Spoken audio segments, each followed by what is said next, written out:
Election Watch Group sa COMELEC na pumili ng mga PCOS watchers para matiyak ang malinis na halalan sa 2016.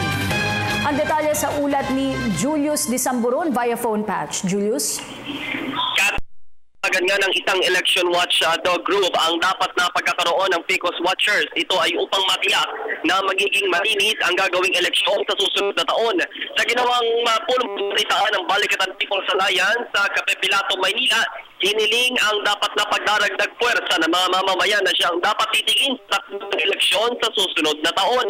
Suportado naman ni Maria Hazel Villanueva ang tingkaingit ng alyansa. Para sa kanya ay importante ang pagsisigurong maging malinis at walang tiyaan ng 2016 elections. Naniniwala din silang ginagawa ng COMELEC sa pangunguna ni COMELEC Chairman Atty. Andres Bautista ang mga hakbang upang maging malinis ang eleksyon sa 2016.